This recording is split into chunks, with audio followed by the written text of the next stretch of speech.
그날 도널드 트럼프는 평소와 달리 말을 멈췄습니다. 아니, 정확히 말하면 말을 잇지 못했습니다. 늘 확신에 찬 어조로 세계를 평가하던 그가 회의실 한가운데서 펜을 내려놓고 한동안 아무 말도 하지 않았습니다. 그 장면을 본 사람은 많지 않습니다. 카메라도 없었고 기자도 없었고 기록으로조차 거의 남지 않은 순간이었기 때문입니다. 하지만 저는 그 자리에 있었습니다. 그리고 분명히 들었습니다.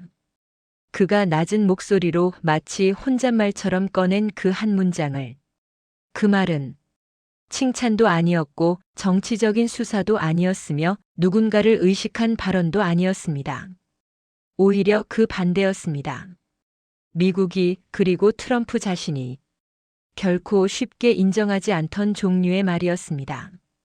그날 회의의 주제는 전쟁도 선거도 외교도 아니었습니다. 단지 하나의 사례에 대한 보고였을 뿐입니다. 그 사례가 왜 트럼프의 말을 멈추게 했는지, 왜 회의실 공기를 완전히 바꿔버렸는지, 그리고 왜 그가 우리가 배워야 한다는 말을 꺼내게 되었는지. 이야기의 핵심은 아직 아무에게도 공개되지 않았습니다. 지금부터 드리는 이 이야기는 그날 그 방 안에 있었던 아주 소수의 사람만이 알고 있는 이야기입니다. 그리고 그 중심에는 많은 사람들이 예상하지 못했던 한 나라가 있습니다. 본격적으로 사연을 시작하기 전에 구독과 좋아요 부탁드려요. 여러분들이 어디서 영상을 보고 계신지 댓글로 알려주세요. 저도 함께 하고 싶어요. 구독, 좋아요, 댓글 작성은 모두 무료랍니다. 그럼 지금 사연을 시작할게요. 안녕하세요. 이 글을 쓰는 저는 오래 망설이다가 결국 이 사연을 제보하게 된 사람입니다. 제 이름은 마이클 로웰이라고 합니다. 미국 워싱턴에서 태어나 자랐고 당시에는 미국 정부 산하 전략 분석팀에서 일하던 실무자였습니다. 직함은 거창했지만 실제로는 수많은 보고서와 회의 사이에서 숫자와 문장을 정리하는 사람이었죠. 이 이야기를 꺼내는 이유는 단순합니다.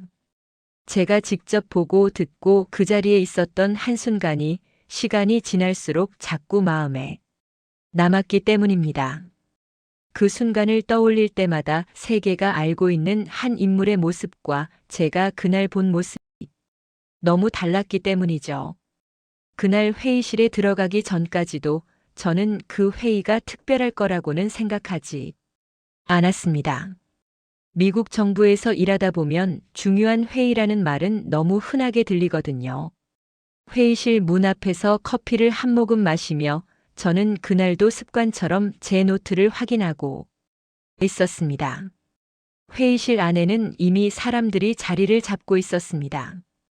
국방부 쪽에서 온 리처드 헤이스, 국무부 실무 책임자였던 에밀리 카터, 그리고 저와 같은 분석팀 동료인 조너선 밀러까지 모두들 익숙한 얼굴들이었고 서로 짧게 눈인사를 나누는 정도였습니다. 잠시 후 회의실 문이 열렸고 도널드 트럼프가 들어왔습니다. 그는 늘 그랬듯이 자신감 있는 걸음으로 자리에 앉았고 회의가 시작되자마자 특유의 어조로 말을 꺼냈습니다. 우리는 지금도 세계를 이끌고 있다. 그리고 앞으로도 그럴 것이다. 그 말에 누구도 반박하지 않았습니다. 그 자리에 있던 사람들 대부분은 적어도 공식적인 자리에서는 그 말에 고개를 끄덕이는 것이 익숙했으니까요. 저 역시 노트에 아무 말 없이 그 문장을 받아 적었습니다. 회의의 주제는 각국의 위기 대응 시스템과 기술 운영 방식 비교였습니다. 전쟁 상황, 대규모 재난, 의료 위기, 국가 차원의 대응 체계까지 미국, 유럽, 몇몇 주요 국가들의 사례가 차례로 언급되었습니다. 그 과정에서 한국도 등장했습니다. 정확히 말하면 아주 짧게 언급되었죠. 한국의 경우에는 발표를 맡은 조너선 밀러가 그렇게 말을 시작했을 때 솔직히 저는 큰 기대를 하지 않았습니다. 한국은 늘 성실한 동맹국 정도로만 다뤄졌고 분석 자료에서도 참고 사례 정도로 분류되는 경우가 많았으니까요. 저뿐만 아니라 회의실에 있던 대부분의 사람들이 비슷한 생각이었을 겁니다. 그때까지만 해도 이 회의가 제 인생에서 가장 또렷하게 기억될 장면으로 남게 될 거라고는 상상조차 하지 못했습니다. 보고서는 조용히 진행되고 있었습니다. 숫자는 크지 않았고 표현도 과장되지 않았습니다. 하지만 이상하게도 회의실 안의 공기가 조금씩 달라지고 있다는 느낌을 받았습니다. 그리고 그 변화를 가장 먼저 느낀 사람은 회의실 가장 상석에 앉아있던 그 사람이었습니다. 트럼프는 말없이 보고서를 내려다보고 있었고 펜으로 무언가를 적었다 지웠다를 반복하고 있었습니다. 그 모습이 낯설어서 저는 무의식적으로 그의 손을 몇 번이나 힐끗거렸습니다. 평소 같았으면 이미 평가를 내리고 강한 어조로 결론을 말했을 사람이었거든요. 그날의 트럼프는 아직 아무 말도 하지 않고 있었습니다. 트럼프가 아무 말도 하지 않고 보고서를 보고 있는 동안 회의실 안의 공기는 묘하게 무거워졌습니다. 평소라면 이미 누군가의 발표를 끊고 자신의 의견을 던졌을 사람이었기 때문이죠. 저는 그 침묵이 길어질수록 괜히 제 노트를 더 꽉 붙잡게 되었습니다. 조너선 밀러는 예정된 발표 순서를 이어가려 했습니다. 하지만 문장 하나를 채 끝내기도 전에 트럼프가 손을 들었습니다. 잠깐. 그 한마디에 회의실이 정지된 것처럼 조용해졌습니다. 그는 조너선을 똑바로 바라보며 물었습니다. 지금 말한 그 나라 다시 설명해보라. 순간 조너선의 표정이 굳었습니다. 질문 자체가 공격적이지는 않았지만 트럼프가 다시 설명하라고 말하는 경우는 흔하지 않았거든요. 보통은 자신의 해석을 덧붙이는 쪽이었으니까요. 조너선은 침을 한번 삼키고 준비해온 자료를 다시 넘겼습니다. 한국의 위기 대응 체계, 의료 인력 동원 방식, 기술 인프라의 유연성, 그리고 무엇보다도 책임 주체가 흐려지지 않는 구조에 대해 설명하기 시작했습니다. 솔직히 말씀드리면 그 설명 자체는 아주 화려하지 않았습니다. 눈에 띄는 숫자도 과장된 표현도 없었죠.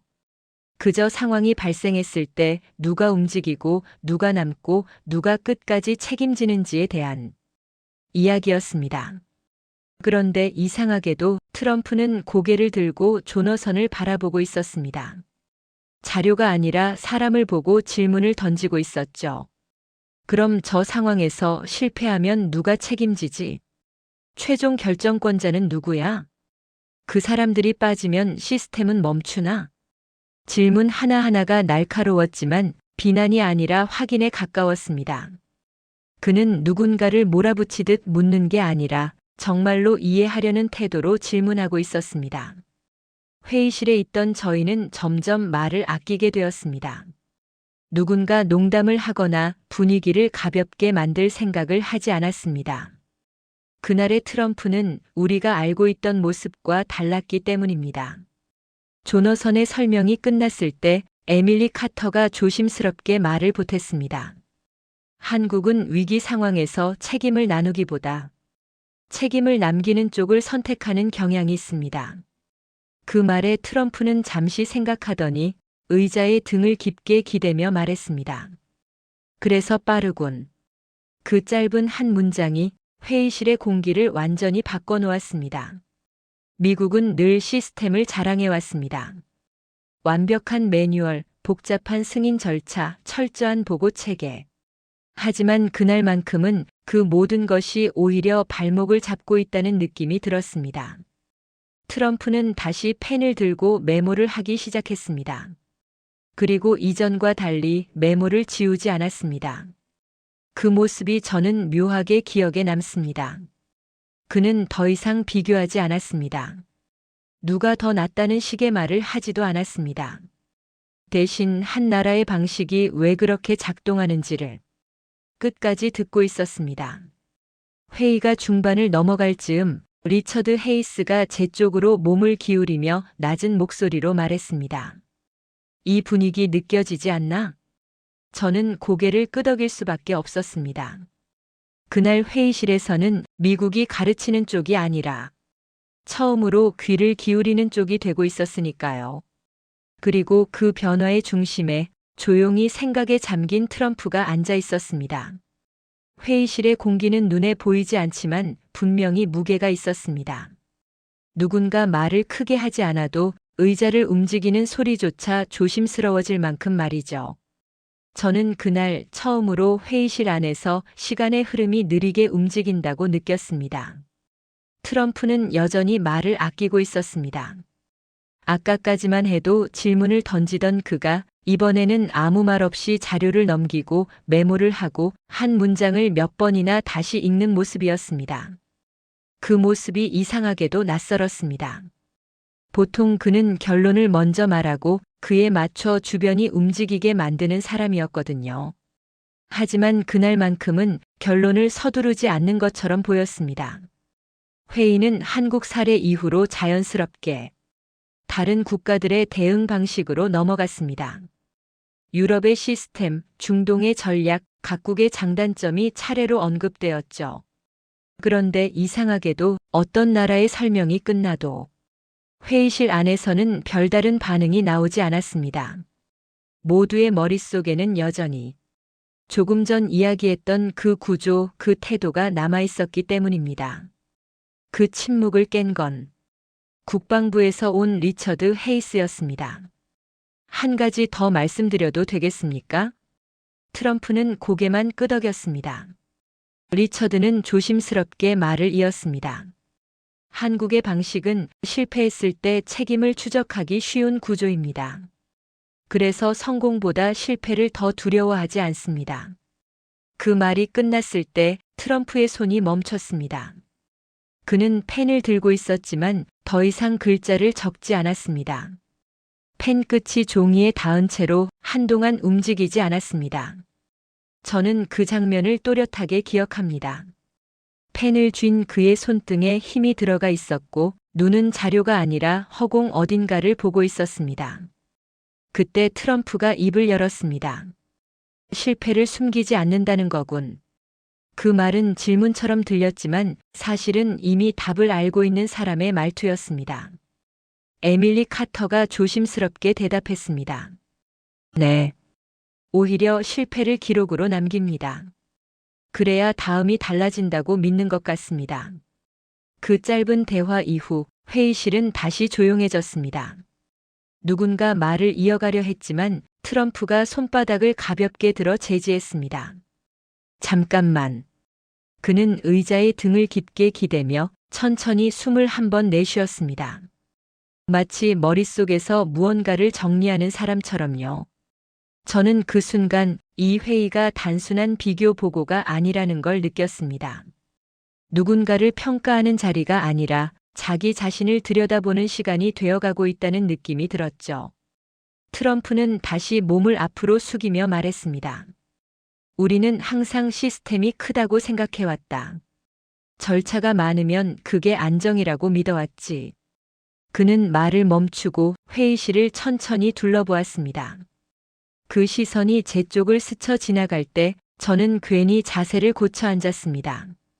하지만 방금 들은 이야기는 다르다. 크기가 아니라 태도에 대한 이야기다. 그 말이 떨어졌을 때 회의실 안에 누구도 노트를 넘기지 않았습니다. 누구도 물을 마시지 않았고 누구도 시계를 보지 않았습니다. 그리고 바로 그 다음 순간 트럼프는 아주 천천히 펜을 테이블 위에 내려놓았습니다. 그 소리는 크지 않았습니다. 딱 하고 종이에 닿는 정도의 소리였죠. 하지만 이상하게도 그 소리가 회의실 전체에 울리는 것처럼 느껴졌습니다. 저는 그때 직감했습니다. 곧 지금까지 한 번도 듣지 못했던 말이 이 사람의 입에서 나올 거라는 걸요. 트럼프가 펜을 내려놓은 뒤 회의실 안에는 다시 침묵이 흘렀습니다. 하지만 이전과는 다른 침묵이었습니다. 누군가 말을 시작하지 못해서가 아니라 지금 이 순간을 건드리고 싶지 않아서 생긴 침묵이었죠. 트럼프는 테이블 위에 놓인 자료를 천천히 밀어두었습니다. 그리고 두 손을 깍지 낀 채 한동안 아무 말도 하지 않았습니다. 그 시간이 길지는 않았지만 저는 그 몇 초가 유난히 길게 느껴졌습니다. 그가 고개를 들었을 때 표정은 평소와 달랐습니다. 결론을 선언하려는 얼굴이 아니라 무언가를 인정하려는 사람의 얼굴이었습니다. 이건 기술의 문제가 아니다. 그는 그렇게 말문을 열었습니다. 목소리는 크지 않았고 누군가를 설득하려는 어조도 아니었습니다. 오히려 자기 자신에게 하는 말처럼 들렸습니다. 군사력도 아니고 돈도 아니다. 이건 태도의 문제다. 회의실 안에서 누군가 숨을 삼키는 소리가 들렸습니다. 저는 무의식적으로 펜을 더 꽉 쥐었습니다. 이 다음에 나올 말을 아무도 예상하지 못하고 있다는 걸 느꼈기 때문입니다. 그리고 트럼프는 아주 짧게 말을 덧붙였습니다. 우리가 배워야 한다.